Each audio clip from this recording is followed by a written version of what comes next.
The slave auction on Station Xerxes 9 reeked of desperation and disinfectant. Leon adjusted his worn duster coat. The synthetic leather cracked from too many jumps through unshielded hyperspace gates, and watched the bidding with cold calculation. His boots, actual earth leather, a family heirloom, clicked against the grimy floor as he moved closer to the auction block. That's when he saw her. The dragon woman stood in chains that hummed with suppressive energy, her scales shimmering between crimson and gold under the harsh station lights. Her wings, magnificent even in their bound state, would have spanned 15 feet if allowed to extend.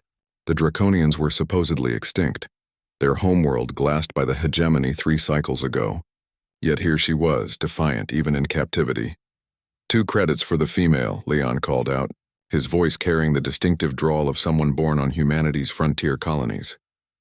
The auction room fell silent. 2 credits wouldn't buy a decent meal on most stations. It was an insult. The dragon woman's amber eyes locked onto Leon's, burning with fury. "I'd rather die," she spat, her voice like gravel and smoke, "than be sold to a human scavenger for pocket change." The auctioneer, a blubbery Thaxian with 6 arms, laughed nervously. "Surely you jest, human."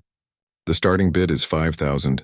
The Galactic Accord, Section 47, Subsection 12, Leon interrupted, pulling out a battered datapad. "Any prisoner held longer than 30 cycles without trial must be released to the first bidder regardless of price. This one's been here 47 cycles. I checked." The auctioneer's face turned an interesting shade of purple. Several bidders began muttering, checking their own datapads.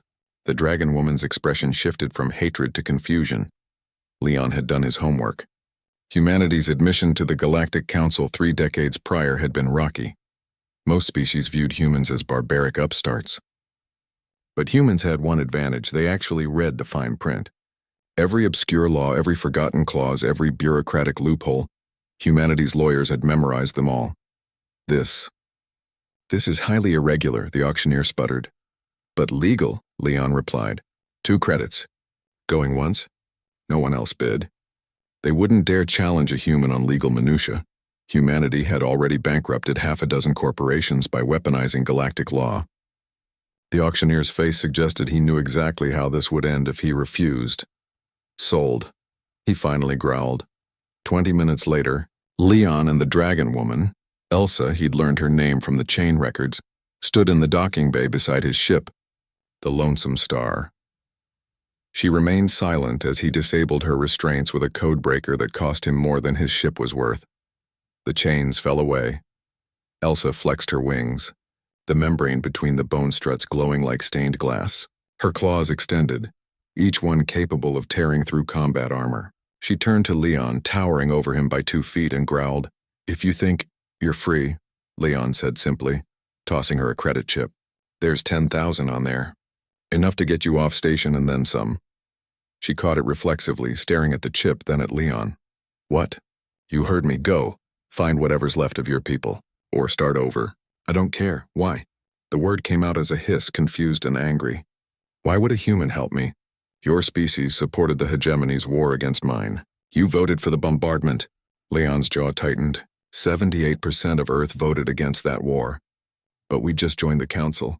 Our vote didn't count full weight yet. Another fun bit of fine print. The media didn't cover that part. He met her eyes steadily. Not all humans agreed with what happened to Draconis.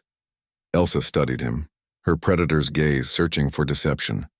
Dragons could sense lies. It was why the hegemony had feared them, why they'd been eliminated. She found only truth in Leon's words and something else. Guilt. "The 2 credits," she said slowly. "You knew about the law." "Took me 8 months of searching records to find you," Leon admitted. "Tracked down 17 Draconians sold illegally. Got 16 out. You're number 17. You've been rescuing my people?" Leon shrugged, uncomfortable with the notion. Someone had to. Humans are good at exactly one thing in this galaxy: being too stubborn to know when to quit. We see something wrong, we fix it, even if nobody asked us to. For the first time since the genocide, Elsa felt something other than hatred in her chest.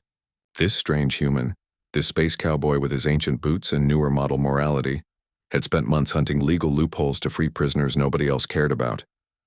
"The others?" she asked. "Where are they?" Safe, there's a colony. Uncharted world in the Vale Nebula. 48 Draconians there now, counting the 16 I found. They're rebuilding. Elsa's wings trembled. 48. Not enough to save a species, but enough for hope. Take me there. That's not, please. The word was foreign to her, but necessary. You gave me freedom. Let me use it to help my people. Leon considered, then nodded. Fare's free if you can pilot. I could use the sleep. As they boarded the Lonesome Star, Elsa looked back at the station one final time. She'd entered it expecting to die in chains. Instead, she'd found something she thought extinct. A human with honor. Why do you do this? She asked as Leon fired up the engines. What do you gain? Leon smiled, tired but genuine. Lady, I'm human. We climbed out of caves with nothing but sharp rocks and attitude. We didn't get to the stars by accepting the way things are. We got here by making them better. One stubborn, stupid, beautiful act at a time. The Lonesome Star launched into the black, carrying a dragon woman toward hope and a human toward redemption. Behind them, 16 more chains waited to be broken, and Leon already had their locations marked. Humanity, after all, was just getting started.